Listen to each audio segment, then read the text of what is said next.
Welcome back to my channel, guys. If you're not subscribed, consider subscribing because I come up with all the updates that you want to hear. Also, you do not hear them from the Western media. So again, new here, consider subscribing. I will be telling you about this guy. It is not interesting just that he got killed being a colonel, but what is even more interesting is the story behind it. He is the butcher of the Jabalia camp. This guy is the most ruthless, most inhuman person that you can ever imagine. I will tell you exactly what happened. Let's talk about his demise, how he became unalive. So he got killed with some other, or according to one report, with several other soldiers from ITF. And this is what is coming in the news from our Israeli army radio.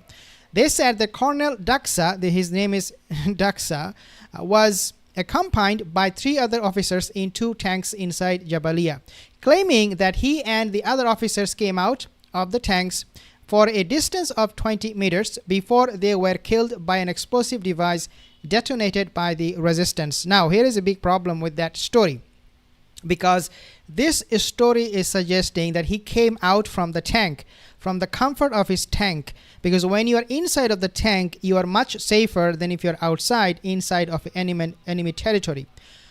The narrative is changing all the time by the Israeli radio. The first explanation that was given was that he was inside of the tank, he did not come out. The next one, the explanation was given was that no, he actually came out with 3 other officers. This is important. This is important and very, very significant. I'll tell you why in a second. You do not want to go anywhere. And then it basically says that the others included the deputy commander. So there is another commander who got killed with the colonel and others, and 162nd Division and the commander of the 52nd Battalion. The army radio said, noting that Colonel Daksa was among 4 colonels killed since the beginning of the war on Gaza. So he is number 4 in terms of the ranking. And you can imagine how these high-ranking officers from ITF, they're getting killed on a regular basis. For its part, the Palestinian resistance in Gaza sniped 2 Israeli soldiers and destroyed tanks and military vehicles belonging to the Israeli occupation in Jabalia area. Now, Al-Qassam Brigades, the military wing of Palestinian resistance movement Hamas, announced that its fighters had sniped and directly wounded 2 Israeli soldiers in the Jabalia refugee camp in northern Gaza. Obviously, we would not know anything about those 2 wounded soldiers. Are they still alive or are they unalive? I love to use that word unalive instead of saying dead, because YouTube is going to flag me if I say too many times that word. But are they alive or unalive? We do not know. But footage released by Al-Qassam showed clashes between its fighters and the occupation army following an ambush west of Jabalia refugee camp. Not only that, they were able to unalive this Colonel Daksa. I'll tell more about him, why he is a butcher and his connection with Yahya Sinawar. Yes, I will tell you that too. He does have a connection with Yahya Sinawar in a way you would never expect, because his army, his legion of army followed him to fight Yahya Sinawar in the past. This is quite an irony. And now we also see how he died, inside of a tank or outside of a tank. I'll connect the dots. The group also announced the targeting of a D9 military bulldozer with a Yasin 105 shell in the Al-Fallujah area west of Jabalia. So they have destroyed those tanks. Additionally, Al-Qassam also announced that targeting of a Nimr troop carrier with a tandem shell west of Jabalia refugee camp in the northern Gaza Strip. So coming under attack very, very rapidly. A short while later, it said that it had targeted and destroyed another Israeli Nimr personnel carrier with a Shawaz canister near the Khaznadar station northwest of Gaza City. What we again do not know or will not know is what happened to those ambush and what happened to those soldiers, ITF soldiers, that got wounded, because all you know is that they got wounded and they were taken to hospital and this happened, that happened, but you never know exactly their fate. Are they alive, unalive? We do not know. Now let's talk about Hezbollah a little bit first, and then we'll talk about Daksa more. So the fighters of the Islamic resistance at 12:05 a.m. on Sunday bombed the occupied city of Safed with rocket barrage. Now, in one day, Hezbollah, Islamic resistance, Al-Qassam brigades, they are carrying out so many attacks in just one day. According to some reports, they carry out at least 25 attacks. Means every hour, round the clock, they are chasing these ITF forces without any rest. It does tell me that the tactic that they're using, Hamas and Hezbollah and all of these proxies, obviously Hamas is not a proxy, they are the resistance force, is that they want to chase them, make them run, ITF run, and then make them tired. Once they are tired of running, because they are being chasing away by Hamas and Hezbollah, then they want to rest, they want to have some break, and then they gather together in one place. And this is why we're seeing that a lot of reports suggesting that Hezbollah and Hamas fighters, they're actually targeting those gatherings. Every single day I see reports that these ITF soldiers, terrorist forces of Israel, they were resting somewhere, and then all of a sudden a drone came, or all of a sudden they were under attack, or was sniped by Hezbollah or Hamas, depending on where they are.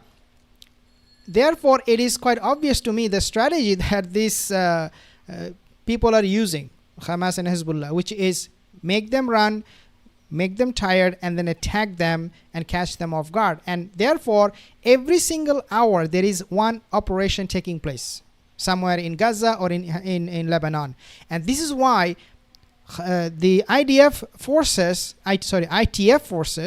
Israeli terrorist force, they are using fighter jets to bomb areas more than ever before. They're increasing the number. There was a recent shipment, why I'm saying this, there was a recent shipment coming from Greece, going to Haifa, was actually intercepted by protesters, pro-Palestinian protesters, and they said, this container cannot go to Haifa, it cannot leave Greece. There is a big protest going on. It tells me that the ITF forces, they're importing more and more bombs, and not importing really, they are just getting it from the US for free, more and more bombs, because they have to use those on a fighter jet, will be mounted on a fighter jet and be targeted, and will be targeting those Lebanese civilians and Gaza civilians to clear the area, so that these ITF forces can easily walk in without facing any resistance, because right now they're tired, they're exhausted, they can't take it anymore. So we are hearing every single day there is a new shipment coming to Haifa, there is a new shipment coming to Israel of bombs, of military equipments and all that. And now we even have US soldiers in Israel.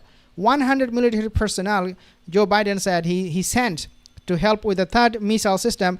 But who knows how many more will come? Or was there only 100 or more than that? Was it 1,000? They are going to be hiding all this information because they lie all the time. So for them, it's not a big deal.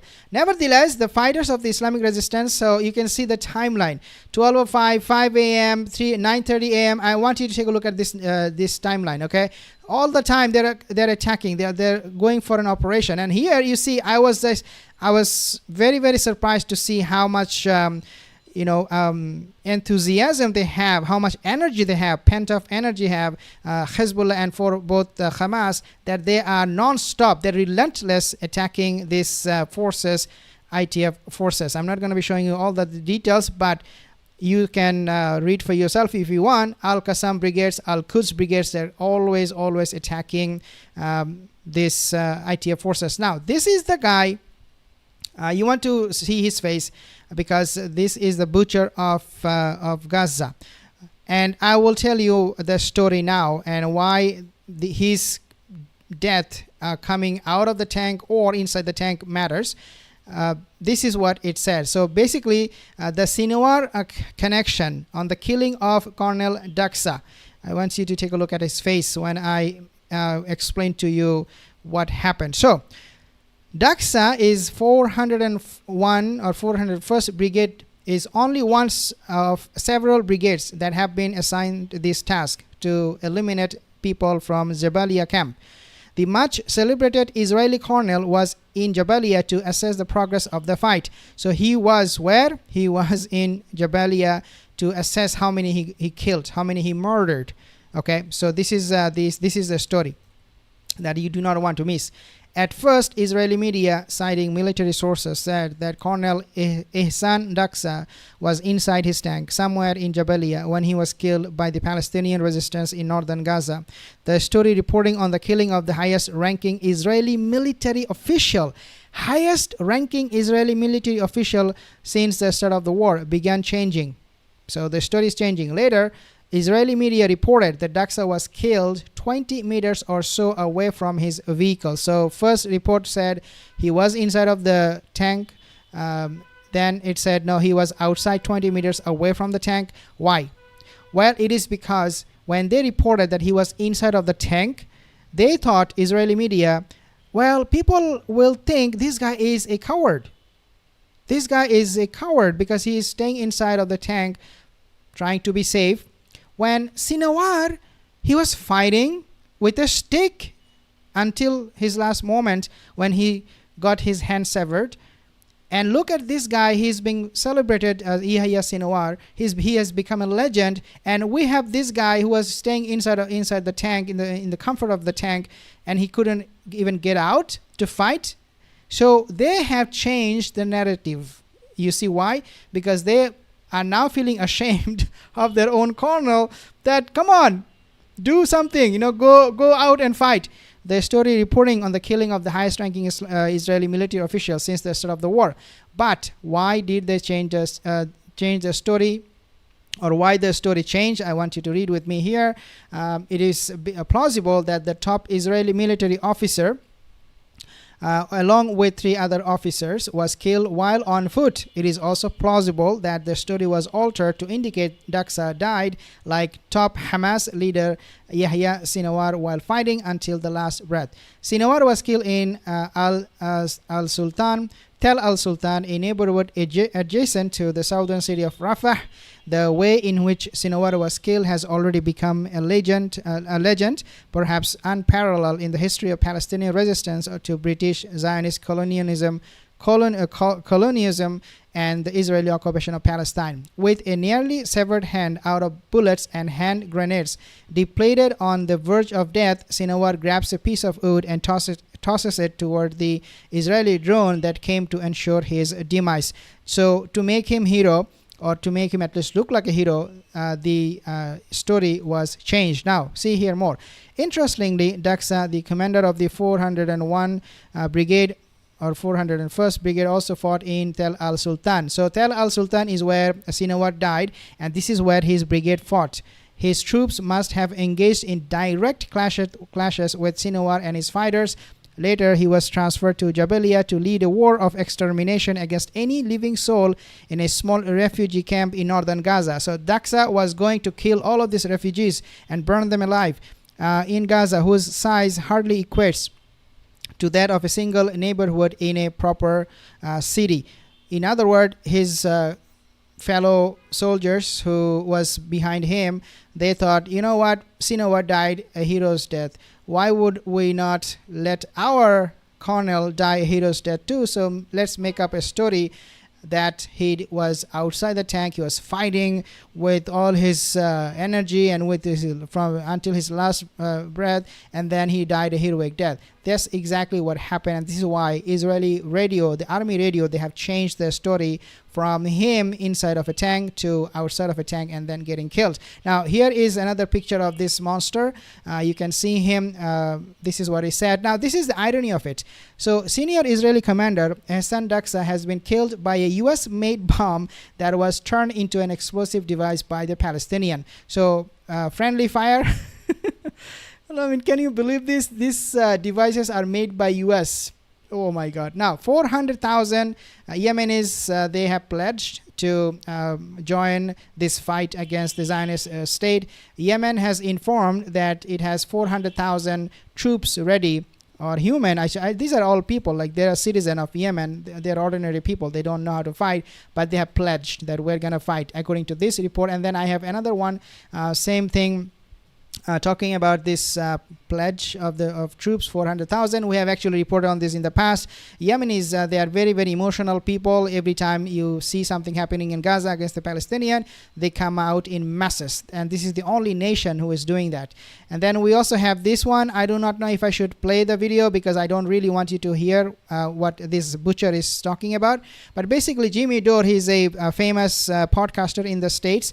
He is showing how this guy has Netanyahu has helped U.S. Make its foreign policies, starting from Afghanistan war, Iraq war, and all of the recent wars against, especially against Muslim countries. This was his policy, Netanyahu's policy. Okay, this is what he said, that Libya, Iraq, Palestine, Iran, Netanyahu has been president of America for a long time. It cost us trillions. So again, this is from Jimmy Dore show. And now we have this video, very nice video where you see that people are boycotting the products of Israel, and I want to raise awareness through my channel. Please, please, please boycott all Israeli products. Anything related with the Zionists, boycott them all together, because that's the best thing we can do, and it is the best part of it is working. Thank you guys for joining this session. See you in the next video. Have a wonderful day.